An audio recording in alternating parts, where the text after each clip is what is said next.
Welcome to the deep dive.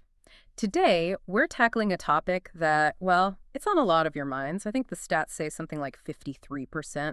Right. Money, finance, investing, getting to that place of financial freedom and security. That's right.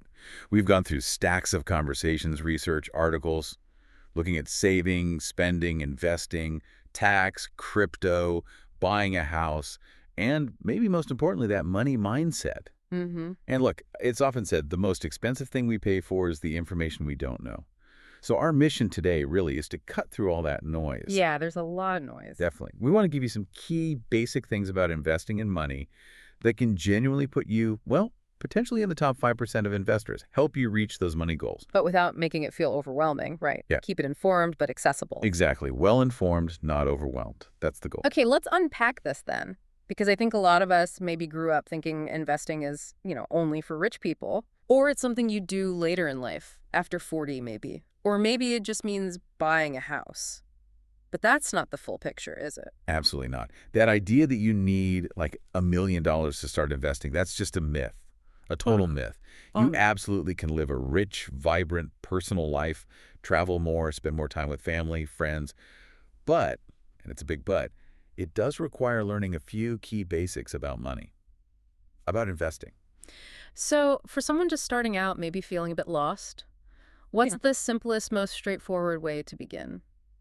Well, the simplest way, honestly, the way I advise my own family is to get a target date fund. Target date fund. Okay. Yeah, it's just one fund. You pick it based on roughly when you think you'll retire, say 2050, 2060, whatever. So like Vanguard 2065 or Fidelity 2065, those kinds of things. Exactly those. They automatically diversify for you, meaning they hold lots of different investments. Yeah. And they adjust over time, getting more conservative as you get older. Oh, okay. Your only job, literally, is just to put money into it, automatically, ideally. That sounds incredibly simple, maybe too simple for some. Right. So what exactly is a fund, and why is that easier than trying to, say, pick the next big stock? Right. So think of a fund as a basket. It holds hundreds, sometimes thousands, of stocks, and often bonds, too. Okay. So instead of you trying to figure out, okay, should I buy Apple? Should I buy Google? How much of each? Which, frankly, even professionals struggle with the fund. Does all that diversification for you. Automatically. Got it. Takes the guesswork out. Completely. Your main job is just to consistently, automatically put money into it over the long haul. Okay, so where do you find these funds? And are there any traps to watch out for, especially with all the new investing apps popping up? Good question. You want to look for low-cost brokerage firms? Think Vanguard, Schwab, Fidelity, the big established names. Right. Now, about apps. While some are fine, I'm actually not a huge fan of many of them. Oh, why is that? Because they tend to gamify investing. They encourage you to check your balance constantly, make trades. It feels like a game. Yeah, I can see that. Lots of notifications. Exactly. And you don't want to be a trader. Seriously, the data shows traders almost always lose money over time compared to long-term investors. Okay, so investor, not trader. Precisely. Investors treat investing like, well, like watching paint dry. It should be boring. It should be automatic. Huh, okay. Boring is good here. Boring is great. I don't even have investing apps on my phone. Check it maybe every 3 to 6 months on a desktop. Think of it like making Thanksgiving dinner. Once you put the turkey in the oven, you just let it sit. Right. You don't keep opening the door every 5 minutes. Right. Let it cook. Right. So, okay, you've opened the account at one of these firms. You've picked your target date fund. What's the absolute next most important step? This is crucial. The single most important decision you'll make after opening that account is setting up an automatic transfer every single month. Automatic. Okay. How much should people aim for? A good starting point, a solid guideline, is maybe 5 to 10% of your take-home pay, whatever you can manage consistently. And the key is that it's automated. Absolutely. It's easier than brushing your teeth because you don't even have to think about it. Mm-hmm. The fund just pulls the money from your checking account each month. Mm-hmm. And that combination, automatic, consistent investment, plus the power of compounding over many, many years, that's how real wealth is built. It's not about being rich to start. Investing is how you get rich. Okay, but I've definitely heard stories, people dip into their investments when money gets tight for bills, emergencies. How do you stop yourself from doing that or needing to? Yeah, that's a common issue. It often happens when people mentally treat their investment account like a checking account, or maybe their overall financial structure isn't quite right. So how do you structure it right? My advice, and I detail this in chapter 5 of my book actually, is full automation, like soup to nuts automation. Okay. So when you get paid, the money automatically flows. First, from checking into savings. And maybe you have sub-accounts in savings for specific goals like vacation fund or car down payment. You're marking it. Exactly. Then, automatically, a portion goes to your investment account to, let it cook, like we said. Let it cook. Got it. And then, what's left in your checking is your guilt-free spending money. And ideally, your credit card bill gets paid off automatically, too. Wow. Okay, so everything's on autopilot. Pretty much. Look, it takes maybe a couple of weeks to set this system up properly, but once it's done, you genuinely never have to think about managing your money flows again. It just happens. That sounds freeing, actually. But, okay, let's push back a bit. We see headlines all the time, people striking it rich, selling a startup, or, a huge crypto run.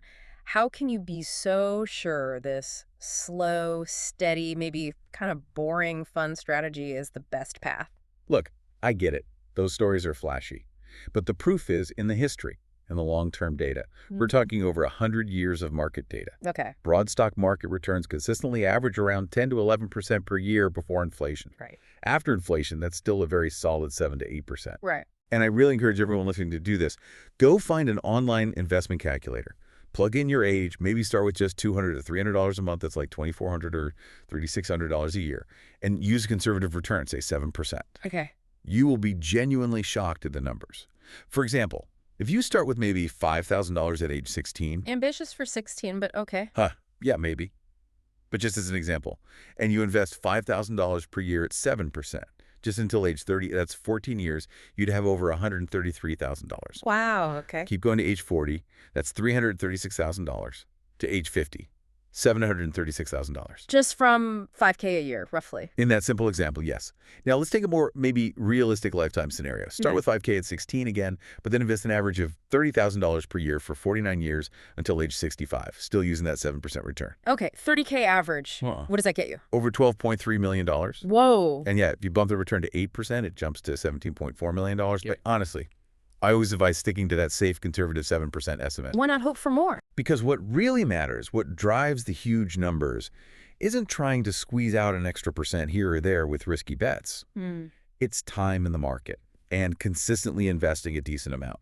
That's the winning formula, not trying to juice returns. Time and consistency. It really puts it in perspective. You've often said, and I find this fascinating, that the biggest debt we pay is ignorance. What do you mean by that in this context? It means exactly what it sounds like. Yeah. The most expensive thing, the thing that costs us the most potential wealth, is simply the information we don't have. Okay. And that's, well, it's kind of frightening, but it's also really exciting, right? Because it means the knowledge is out there. Right. It implies you can do something about it. Exactly. It's about figuring out where the big fish are. There's that story, maybe apocryphal, about the father and son with an old beat-up car. Take it to a regular used car lot, maybe it's worth $1,000. But take that same car to an antique car dealership. Suddenly it's worth $100,000. Ah, okay. Different market, different value. Precisely. It's not about who you are fundamentally. It's about where you take your skills, your assets, and who values them the most. You have to realize there are these other rooms where people are playing different money games, higher stakes. And often it's the exact same amount of work, just with way more zeros at the end. So how do we find our version of that antique car dealership, our unfair bet, as you sometimes call it? How do we align our skills with where the real money is? Yeah, the unfair bet. Okay, here's a practical exercise. Take a whiteboard or just a piece of paper. On one side, list your skills. Be honest. What are you genuinely good at? Social media, making videos, analyzing data, networking. Maybe you're just really charismatic. Okay, list the skills. Right. Then on the other side, brainstorm. Where can these skills make the most money? And this involves thinking about 3 key things: the industry sector, the size of the business you work with or for, and crucially, its profitability. Sector, size, profitability. Got it. So take a writer, great skill. But the worst path, financially. Maybe writing for a small local newspaper for like $14 an hour. The best path, maybe being a specialized medical writer in the biotech industry. Why? Because biotech has huge profit margins, they value that skill intensely, and they pay accordingly, maybe $150,000 a year or even more. Or a financial writer, same principle. Follow the profit margins. And it's not just what you do, but also how you structure the deal, how you get paid. That's critical too, isn't it? Oh, absolutely critical. Yeah. That's often the missing piece, thinking beyond just a salary. So give me an example. Okay, let's stick with the writer, maybe a copywriter. Instead of just taking a standard $35,000 salary, maybe you negotiate differently. You say, look, pay me $10,000 just to cover my basic costs. Okay, big cut. Yeah, but then you add, and give me a percentage of the upside, the extra revenue my copywriting drives. Yeah. You're betting on yourself. Performance-based. Exactly. And this can lead to huge outcomes. I saw this firsthand in biotech. I worked on a marketing team for about 6 months, got compensated partly in stock options, 400,000 shares. Okay. When the company eventually went public, it had its IPO, my net return from those shares was close to $10 million. Wow. From 6 months' work, essentially structured differently. Right. And honestly, any kid today who's great at social media, if they also learn how to structure deals like that, they could potentially replicate that kind of success. Learning how to do deals is maybe the most valuable skill set in the world. And that info isn't gatekept anymore. It's out there. That leads perfectly into another area where, let's be honest, the wealthy seem to play a totally different game. Taxes. What's going on behind that curtain? Yeah, taxes. Look, tax avoidance, keyword avoidance, not evasion. That's illegal. But legally minimizing your tax burden is a fundamental skill in building serious wealth. Okay. How? Well, think about big corporations like Apple. They often license their intellectual property, their patents and brands, to subsidiaries in countries with lower tax rates. This legally reduces the taxable income they report in higher tax countries like the U.S. All right, we hear about that. As an individual, you should aim to do the same thing within the bounds of the law. Pay as little tax as legally possible. The U.S. tax code has exploded, right? From like 400 pages way back when to over 4,000 pages now. Yeah. And a huge chunk of that complexity exists precisely to create pathways for wealthy people to become super wealthy, often through tax advantages. Okay, this sounds wild to the average person paying income tax every paycheck. How is it possible that some incredibly wealthy people pay effective tax rates like 6 or 8%? Explain it simply, like I'm 10 years old. Okay, 10-year-old version. Imagine you have a toy, say an Amazon stock certificate worth $100. Got it. My toy stock. And wow, it becomes super popular. Now it's worth $200. You doubled your money. Awesome. Now, if you sell that toy stock for $200, the government says, hey, you made a $100 profit. Give us some of that. That's capital gains tax. Okay, makes sense. But what if instead of selling it, you go to the bank and say, hey, look at my awesome $200 toy stock. Can I borrow some money, maybe $50, using this toy as collateral, like a promise? So I keep the toy but get cash. Yeah. Exactly.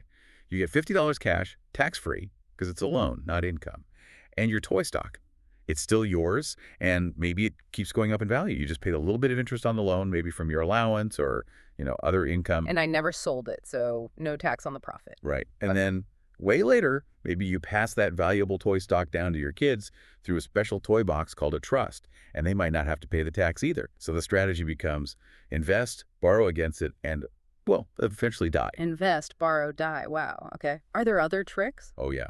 There's state arbitrage. Like Jeff Bezos, moving from high-tax Washington state to Florida, which has no state income tax, saves billions. All right. Moving for taxes. Or there's something in the U.S. called the Qualified Small Business Stock, QSD loophole. Basically, if you start a small-ish business, under $50 million valuation initially, and you hold on to your stock in it for more than 5 years. Yeah. When you eventually sell that stock, the first $10 million of your profit, or even 10 times what you originally invested, whichever is bigger, can be completely tax-free. 10 million tax-free. Yep. I personally benefited from this hugely. I helped turn around a company that was in bankruptcy, held the stock, and when we sold it, I had about $25 million in gains, completely tax-free because of QSB. That's incredible. But hang on, there's this idea that rich people don't pay taxes at all. Is that true? No, that's a myth, really. Or at least it's nuanced. There's a difference between super earners and super owners. Okay, explain that. Super earners are people who make a ton of money from salaries or active business income. Think top lawyers, specialist doctors, successful chiropractors making over $1 million a year. They actually often pay the highest tax rates, especially in places like California or New York. It could be 45, even 52% all in. Because it's ordinary income. Exactly. But if that super earner starts using their income to buy assets, stocks, businesses, real estate, and shift their focus to owning and eventually selling those assets. They become a super owner? Right. And that's when their effective tax rate can plummet. Because gains from selling assets held long-term are taxed at lower rates than salaries. And they can use strategies like invest, borrow, die. So the goal isn't just to earn a lot. It's to earn enough to invest and become an owner. So boiling it down, the really actionable insight for listeners is that once you have appreciating assets, you can potentially borrow against them to get cash tax-free instead of selling and triggering taxes. Yeah. But there's risk, right? That's the core idea, yes. Yeah. You buy Amazon stock, it goes up. You get a loan against that higher value, tax-free. You use that loan money to live on or invest more. Now, the risk, absolutely, is if the asset crashes in value. Margin call. Exactly. The bank might say, hey, your collateral isn't worth enough anymore, pay back some loan or give us more collateral, or worst case, they sell your stock to cover the loan. So it's not risk-free. But for diversified wealthy individuals, it's a standard tool. Elon Musk is a prime example. Borrows heavily against his Tesla and SpaceX stock, lives off that, only sells when he absolutely needs to pay off loans, and strategically moves states to minimize taxes. It really feels like a different world. It is a different world. Getting good tax advice is a massive advantage. Yeah. It's like this hidden curtain. Wealthy people talk about taxes all the time. It's a core part of strategy. And you should too, or at least be aware of it. But again, the key when you're starting out, focus on becoming an owner, not just an earner. Okay, shifting gears slightly. Given all this complexity, what's your personal approach? How do you allocate your own capital, and what's the thinking behind it? You might be surprised. My strategy is, well, it's painfully simple, honestly. Really? After all that? Yeah. My entire net worth is basically in 4 buckets. Cash for liquidity and emergencies, my house, where I live, broadly diversified index funds, and some shares in a private company I'm involved with on the board. That's it? No complex alternatives, no hedge funds? No, that's it. Because my goal isn't to be flashy or try to beat the market. My entire focus is on maximizing endurance. Endurance, meaning? Meaning, if I can just earn average market returns like those index funds provide, but do it for an above-average period of time consistently without panicking or making big mistakes, I am virtually guaranteed to end up in the top 5% of all investors. Average returns for a long time beats chasing high returns. Overwhelmingly.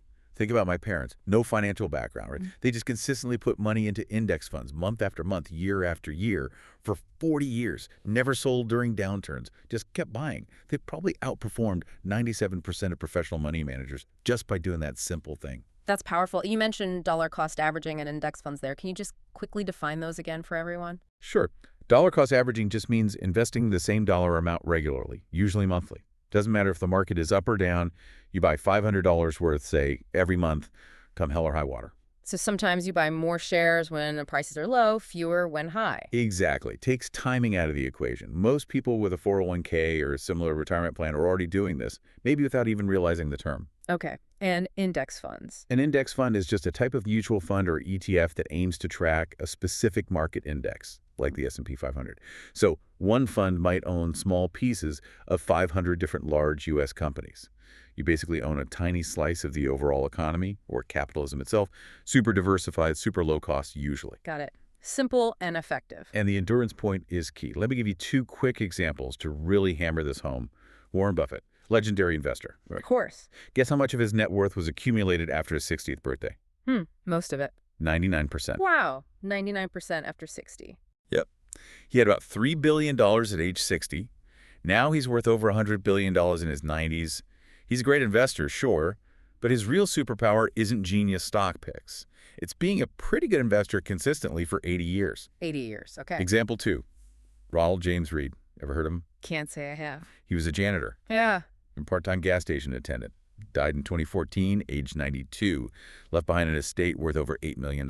A janitor. How? Lottery? Nope. He just saved small amounts of money consistently from his modest paychecks, put it into solid blue-chip stocks, and then he just left it alone. For like 70 years, he let compounding do its work. 70 years of letting it cook. Exactly. Endurance, it beats trying to be a short-term genius almost every time. Okay, let's tackle another big one people wrestle with. Buying a house, good financial move, bad one. Somewhere in between. Housing. My brother, who's pretty smart about this stuff, always told me, Steve, don't buy houses trying to make money from them. Why not? Isn't real estate a great investment? He said, because you, personally, have the ability to play different kinds of financial games that most people can't. But the general point holds. If your primary reason for buying a house is as a financial investment, I'd honestly say stop and think hard. So view it differently. Yeah. For most people, buying a home should be seen primarily as a lifestyle decision. It's about where you want to live, stability, raising a family, whatever.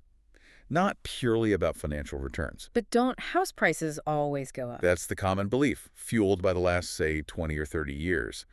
But historically, if you look at long-term data in the US and the UK, house prices, adjusted for inflation, have actually been pretty flat.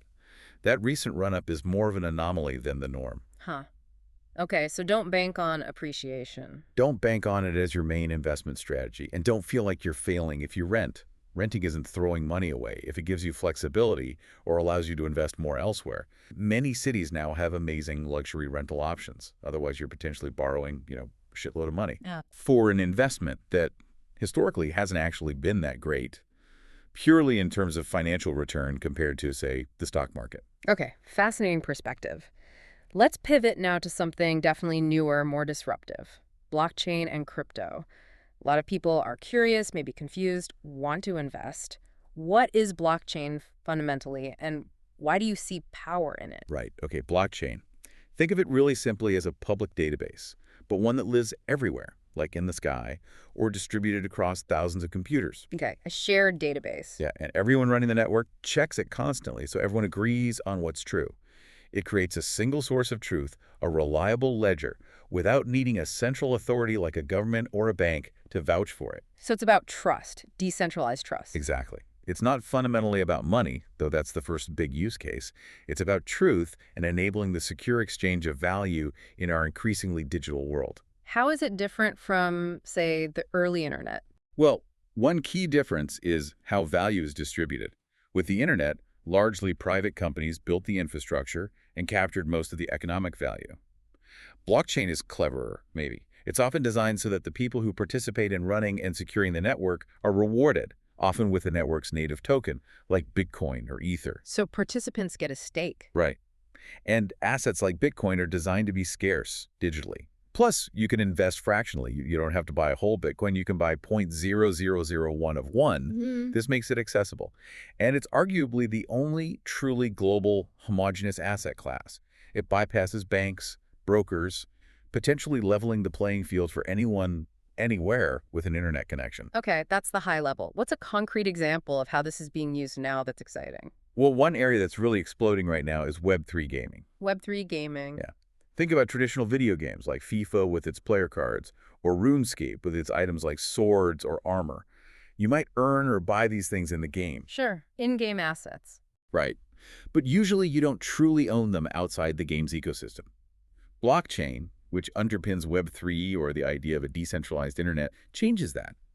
It allows you to have true digital ownership of that rare messy card or that powerful sword. Meaning I could sell it to someone outside the game? Exactly. You could trade it on an open marketplace. This creates entirely new economies. It's potentially huge for game developers, and it makes those digital items genuinely valuable assets for the players who own them. And how does owning the underlying crypto token fit in? Well, if you own, say, Ethereum tokens, and lots of popular games are being built on the Ethereum blockchain, then as those games and their economies grow, the demand for Ethereum itself might increase, potentially boosting the value of your tokens.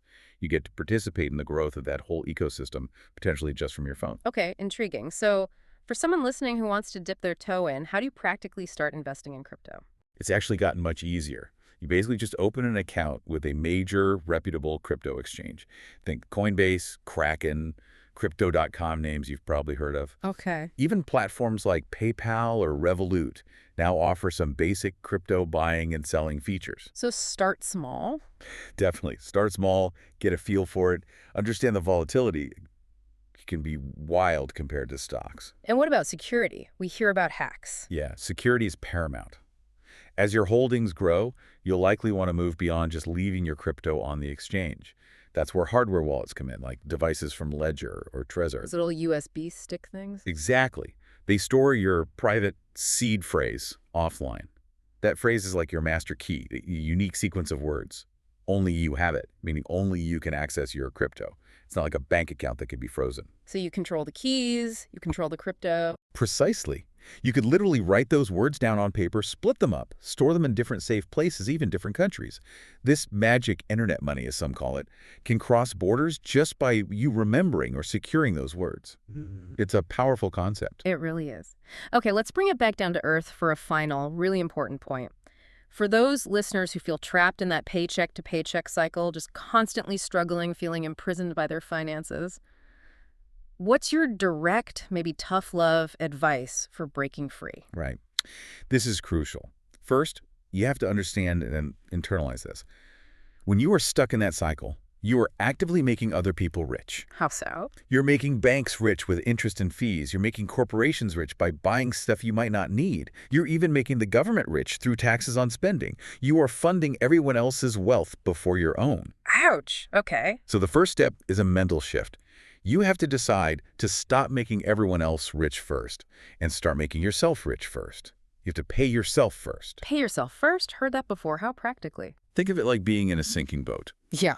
Job number one is to plug the leaks. That means you have to stop the non-essential spending immediately. Define non-essential. Look, if you don't have at least, say, $2,000 saved for emergencies, or if you're carrying any high-interest credit card debt, Uh. you are in the financial danger zone. Yeah. Seriously. Danger zone. In that zone. Drastic changes are needed. No more restaurants, no vacations you can't pay for in cash up front, no subscriptions you don't absolutely need. Yes, maybe even cutting Netflix for a while. Whoa, no Netflix. That's harsh. Why? Because the average American watches something like 2+ hours of television a day. Hmm. If you are in the financial danger zone, you literally cannot afford to waste that time. That's prime time you could be using to learn a new skill, work a side hustle, figure out how to earn more money. Use the time productively. Yes. Sell stuff you don't use. Yeah. Consider downgrading your living situation temporarily if needed. Actively, aggressively work to increase your income and decrease your expenses until you're out of that danger zone. Plug the leaks. But that sounds like it requires huge sacrifices. Social life, dating, maybe even just relaxing. That's incredibly hard, especially when you see everyone else seemingly living it up on Instagram. It is hard, no question. But you have to pick your hard. Do you want life to be hard now for a focused period while you fix your foundation? Or do you want life to be hard, financially stressful for potentially the rest of your life? Choose your hard. If getting out of debt and building wealth is genuinely your #1 goal right now, you have to get serious. You have to make sacrifices. My own story, yeah, it ended well, but the early years involved intense focus on building the business, often at the expense of other things. But things fell into place later. They did.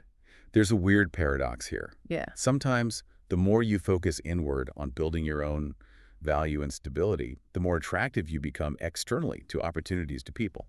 And look, this isn't about becoming obsessed with money or being greedy. It's about making a strategic sacrifice for a season of your life, maybe a year, maybe 5 years, so that you can then enjoy the rest of your life without that constant grinding worry about money. It's temporary pain for long-term gain. Exactly. It's tough when your friends, maybe the ones with crappy jobs as you see it, seem to be having more fun posting vacation pics. That's where you need the minority mindset. You have to be willing to not do what the majority is doing, which is often living right up to or beyond their means. Minority mindset. I like that. You know, when I made my first million back in my 20s, I was driving a beat-up $500 car. Literally had no bumper on it for a while. Meanwhile, some of my employees were driving much nicer cars than me. But you had the million. Right. Confidence has to be internal. That fear of looking broke is what drives so many people into debt, buying things they can't afford to look rich. And ironically, that very behavior is what keeps them poor. The looking rich trap. Totally. When you're stuck in that paycheck cycle, you're often making emotional decisions, seeking a dopamine hit from buying something new, maybe even gambling a bit. But until you conquer your mindset, until you develop discipline, honestly, all the best investing advice in the world is useless. Why? Because you'll just sabotage yourself. You'll fall for the next get-rich-quick scheme. You'll keep making the banks rich with interest. Corporations will keep selling you shiny new things because you're trying to look rich instead of actually becoming rich. It starts with mindset. So wrapping this up, what does this all mean for you, the listener? We've covered a lot, pulled back the curtain on simple, powerful investing, but also some of the more complex games the wealthy play with taxes, leverage, new tech. Yeah, remember that core idea. The most expensive thing is what you don't know. The information, the strategies, they're out there. Now that you've had this glimpse, this peek into the other room where these, let's call them higher level money games are played, what's the one thing that really stood out to you? What resonated? And maybe more importantly, now that the curtain's been lifted a bit, what are you going to do with that knowledge?